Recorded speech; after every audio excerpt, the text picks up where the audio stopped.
And welcome to the Dog on It Trucking Podcast. I'm your host, Chris Harris, and today we have Mr. Peter with us. Mr. Peter, now, Stefanovic. Did I You, say that close to being correct, Peter? you did. Thanks, Chris. Pleasure to be on. Hey, it's awesome. Peter, you work for Left Lane Associates. What the heck is, I understand the reference to the left lane, you're always going fast, but what is Left Lane Associates? Yeah, the Left Lane Associates is a supply chain mergers and acquisition investment bank. So our job is working with both buyers and sellers in the transportation, logistics, warehousing, supply chain sector in North America, either sell their business when their time has come to exit, or buy a business when they're looking through growth strategies for acquisitions. And at Left Lane Associates, the name Left Lane comes from my business partner, Mike McCarron. Came up with the idea of passing the left lane. You tend to pass in the left lane. So for us, especially the reference to trucking, where Mike built his business with MSM Transport, passing in the left lane is something that for us, we always help our clients pass the competition from either growth strategies or when selling their business. So we're able to help them. Well, see, and you're talking to a safety guy, and to me, left lane is passing, which means the fast lane, um, and that's to a safety guy the more dangerous lane because I want you to stay to the right. But I understand your metaphor. Yeah, And absolutely. you said it's you and McCarran. Yeah, so it's Mike and myself, and we've got another 8 employees, and all five on the deal side, three in-house researchers, and two support staff. And our business has grown from just Mike and myself all the way to where we are now. We work on transactions anywhere from $1 million all the way up to $250 million. We work in 5 areas. We've got the asset-based trucking, so that's the reefer, drive-in, courier, bulk, anything in the asset-based side. The non-asset-based side, that's the 3PL, 4PL, customs broker, freight forwarder, freight brokers. The third area is warehousing distribution companies, the pick and pack, co-pack, e-com fulfillment businesses. The fourth is truck and trailer leasing businesses. And the fifth and final area is transportation data and technology companies. So that's the TMS, WMS systems. But, see, that's cool. And I didn't know that left lane. I don't know Mike McCarran well. Um, we are kind of associates. I've met him at several, business functions and stuff, and I know his background from his own company. How do you know Mike? So Mike and I met in 2012, 13. I joined Wheels Group, which is the business that actually purchased MSM.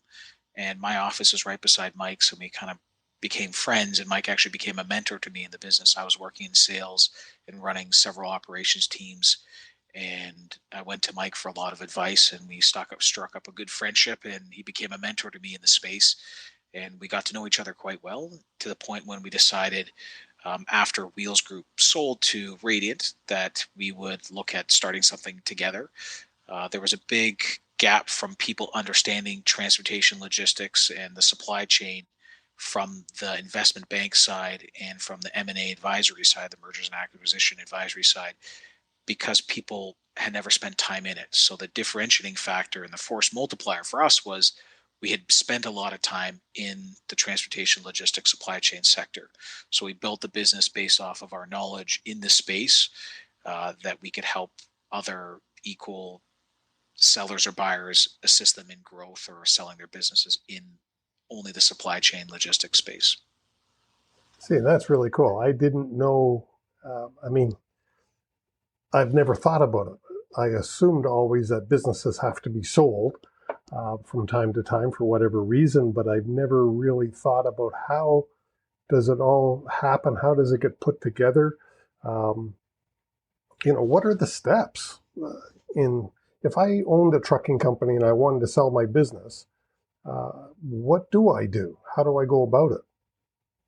Well, the first thing is to before you decide to sell your business, you want to have internal conversations with your friends or family members that are related to the business or ownership or shareholders of the business. You want to make sure everybody's on the same page first to make sure that now is the good time.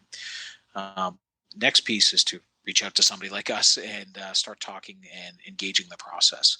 Now, for us, if you're a seller and you're looking to sell your business, the first thing we like to get done is get a proper valuation done. That's by a proper valuator that we work with who's got a CBV. That's a certification for accredited business valuation experts.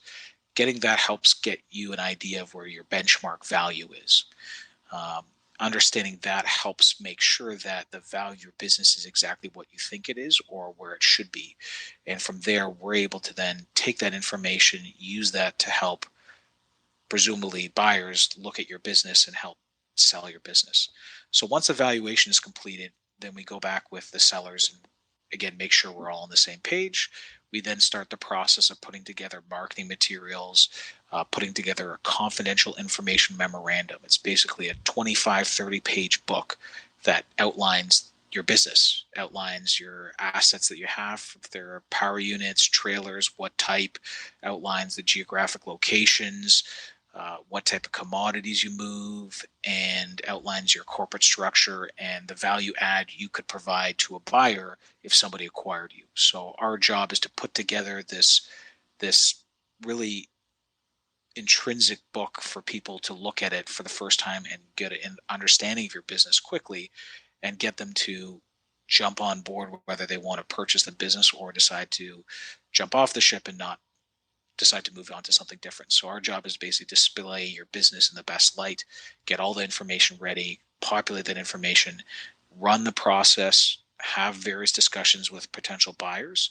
negotiate at an expression of interest level, then negotiate to a letter of intent level.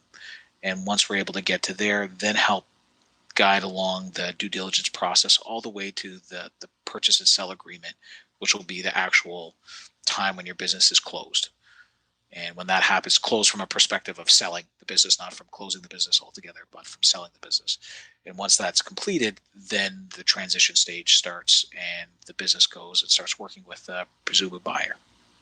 How long does this whole thing take? Because, I mean, I met you and at a client of mine.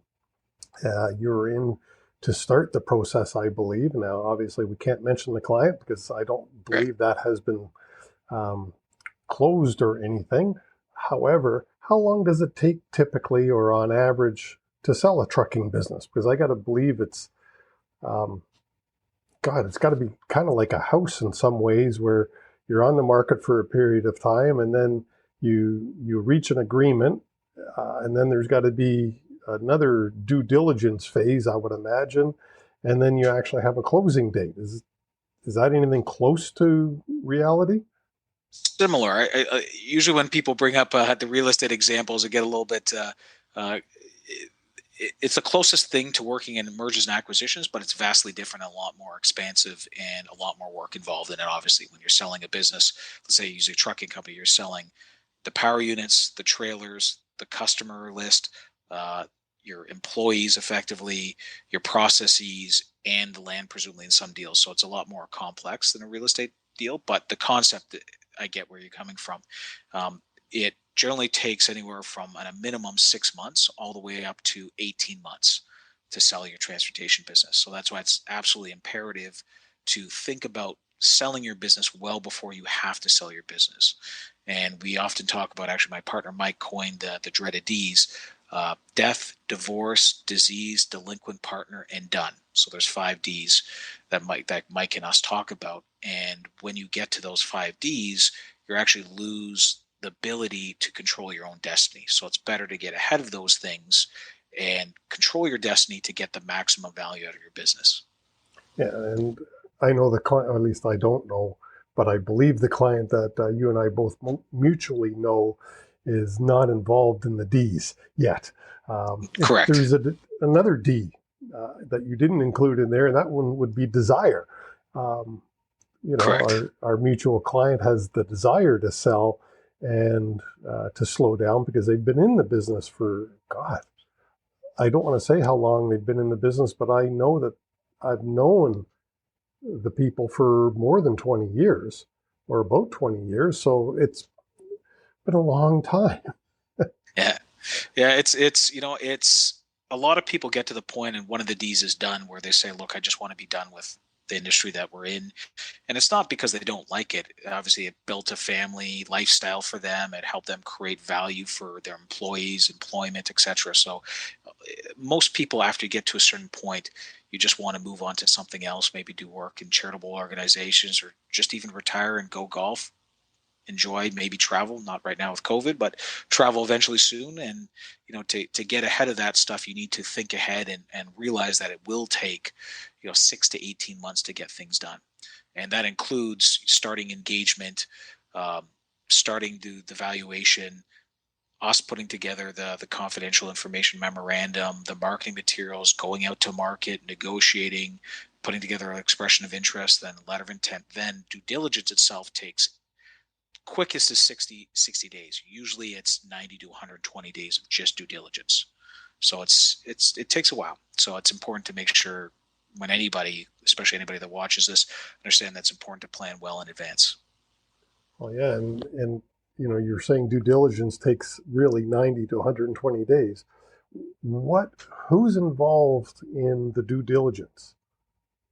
Yeah, absolutely. So the due diligence involves, if you have an advisor, somebody like us, be us coordinating with the buyer's side on their team, generally their accounting personnel that they've hired, or their legal teams. So the due diligence involves various operational information that's needed, legal information, and accounting information that's needed. So there'll be multiple different parties on both sides working on getting all that information put together and answering any questions that are outstanding regarding any of the materials that have been uploaded to a virtual data room. That's so a lot of work. You've got the lawyers and the accountants involved, and I imagine it's just confirming that everything that the seller has um, said or demonstrated is all true. Because once you've purchased it, I would imagine it's buyer beware. I've never bought a trucking company, so I don't know, but I would imagine at least part of it is buyer beware. Correct, exactly. Like the purpose of due diligence is to verify all the information that was presented beforehand is accurate. And the job of a good investment banker or advisor like us is to make sure that that information is properly vetted before we actually take on a client, and make sure that that information is accurate, because we also are very protective of our brand and reputation.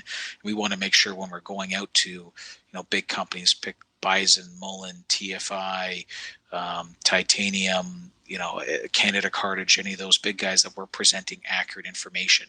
So when they're looking at our client, that they know it's accurate, and that way that could speed along the due diligence process. But if information is incorrectly displayed or inaccurate, then it reflects badly on everybody, and that will kill the deal. So the main idea with all this that I'm saying is, anybody looking at selling the business is to make sure to be open and honest about the business, especially with your advisor or your investment banker. So that way, when it gets time to go out to market, that there's no skeletons in the closet at that time, and anybody who's looking at the business won't have any issues of anything that's displayed in front of them. I gotta imagine it's got to be tough to sell, um, because in the trucking business, a lot of the sales are family owned operations, and it's something a typical trucking company starts with one or two. You nurture it, you baby it, you bring it along, and now you get it up to, let's say, 100 trucks, and that took you maybe 20 years, and now it's time to sell.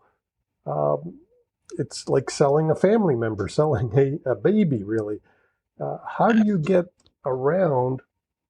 I know that if I did all that work and the blood, sweat, and tears that it takes to be in a trucking company, I might have an inflated value in my head as to what my baby is worth.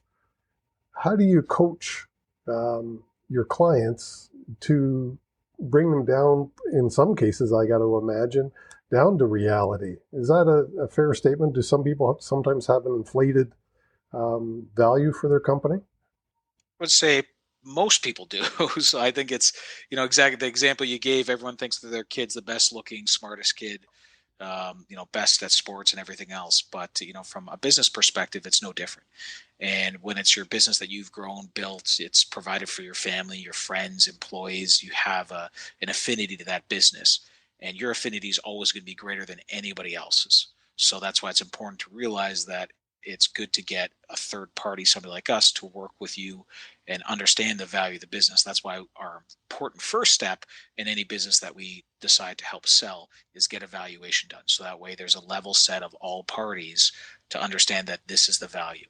And if people don't agree with our expertise and our approach to being able to take their business and sell it at the correct amount, then a deal will never get completed. So our job is to make sure we properly vet our clients as much as they vet us, and it's to make sure that we're realists, which we are, versus being idealists. And the job is to get the deal closed and to complete a transaction.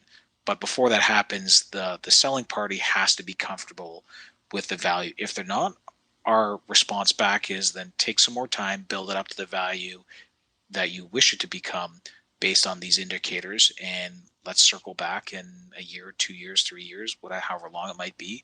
If you're able to achieve those metrics, then it'll be able to sell at X value. That's that's neat. I mean, and I've got a question for you that isn't directly related, but it kind of is. My girlfriend owns her own business. It's not a trucking business, um, and one day it will be up for sale.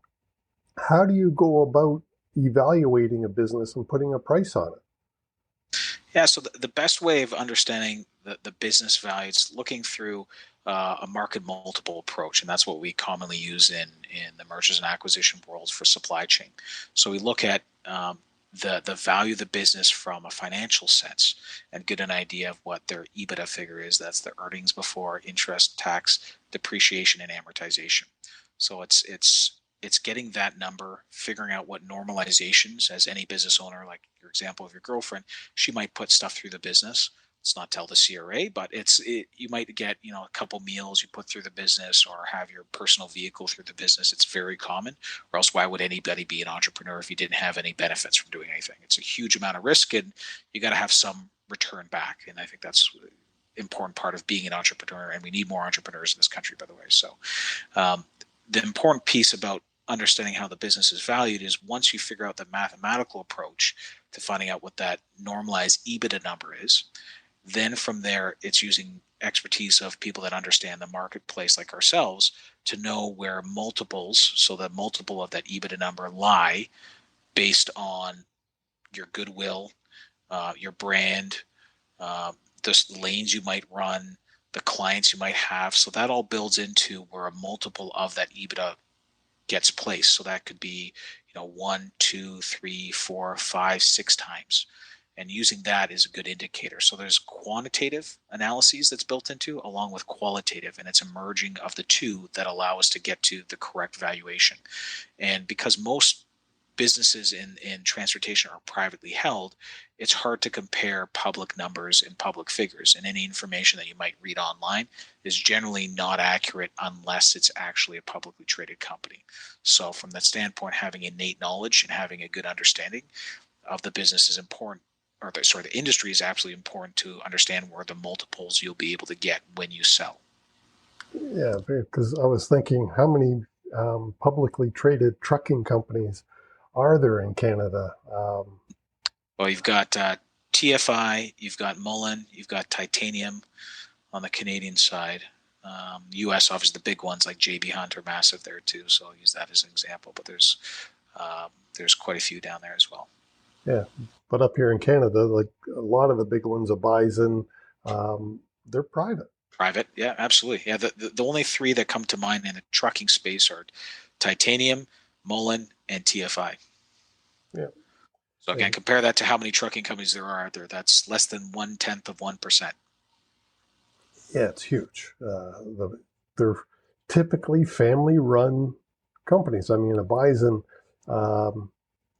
yeah, I was going to say is a family-run company. It's probably grown out of that, but I believe the founder is still, or not the founder, but the family is still involved, of the founder at Bison. Yep, I absolutely do work with Rob Penner there. So it's grown exponentially. Bison. It's been quite a big success story, especially coming out of the prairies. It's been, quite phenomenal story for them, their growth.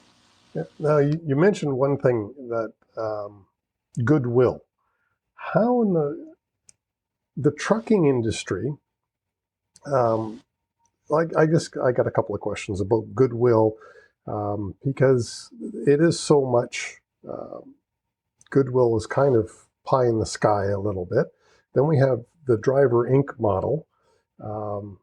So how do you evaluate goodwill? And then I want to talk to you about how does Driver Inc. affect or does it affect the value of the company? But how do you price goodwill? So goodwill is priced in multiple different ways. That's why it's understanding, where, what type of business, and I'll break it down for you. Goodwill is a number of different things. That could be the type of client, the industry the clients are in, the longevity of the clients, the longevity of your employees.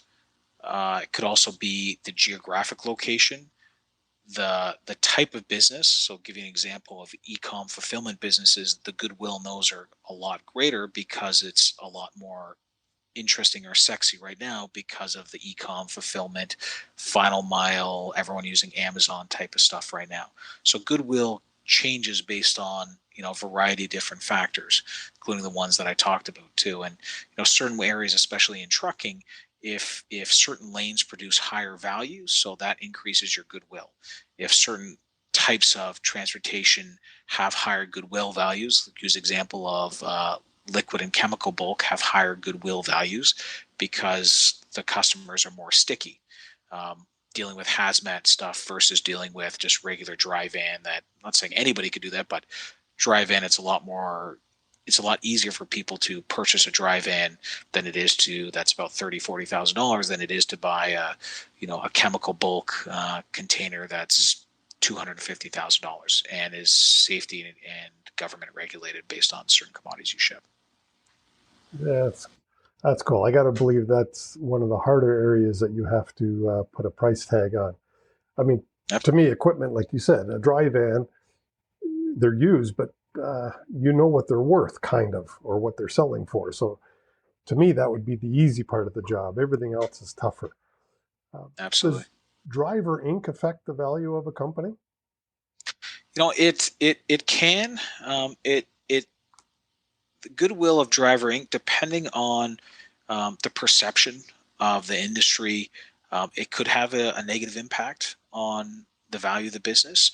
But if a Driver Inc. business is being acquired by another Driver Inc. business, from that perspective, the goodwill may not downwardly affect that business because the people looking at that are comfortable with that model. Now, again, would you see, as Alan Bedard said in some of his quarterly meetings, that they're not interested in anything regarding Driver Inc.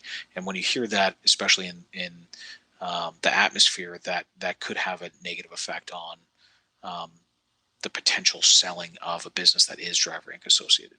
Okay, so you said Alan Bedard. Which company is he? I know it starts with T, but TFI, Sir Alan Bedard with Transforce. Yeah. I just wanted to make sure that the listeners knew who you were quoting. So a company like that, if they're out there looking for an acquisition, they're not going to be looking at a Driver Inc. company, is what you're saying. Correct. So for him, it drives the value down. And for others, as you say, if they're comfortable, that's not a worry. Correct. Yeah. It really depends on the perception too at the time. And if, the CRA starts clamping down more on the Driver Inc. model, then there'll be more reluctancy to purchase a Driver Inc. business as well. Or whether it's reluctancy or the value gets driven down because of that. So it depends on the perception and the reality at the time too. If more businesses again are being CRA, WSIB infractions because of the Driver Inc. model, then that could negatively impact again that businesses that facilitate that. Yeah, it'll be interesting going forward. Right now we're in the middle of COVID, and all levels of government are spending unprecedented amounts of money. I wonder how they're going to attack their deficits after this is all over. Well, it's not a wonder of us attacking the deficit. It's our grandchildren that are going to be attacking it, because that's how much spending we're going through right now. And maybe their children. Yes. But I just wonder, the Driver Inc. model, if that'll be an area that, and this is likely out of your expertise, if Driver Inc. model will be one of the areas the government looks at to say, the OTA, I think they said there's $1 billion of taxes being left on the table. It would be interesting. I'd like to always assume any way that the government could get more from taxes, they will. So however method they find that, they will find it. Yeah. Hey, Peter, we're nearing the end. And I don't know, as I said at the beginning, I really don't know anything about mergers and acquisitions. What question should I have asked you that I haven't? I think, the question that you or anybody looking at selling a business, the best thing to ask is who's experienced in it. And I think that's, for us, not just, for your viewers, getting an understanding. You want to work with somebody just like yourself that knows a specific niche. You obviously know trucking and safety, and that's your lane. And it's best to work with people that are specialists and understand a specific area rather than working with somebody that's a generalist. So we always recommend working with people that understand that space.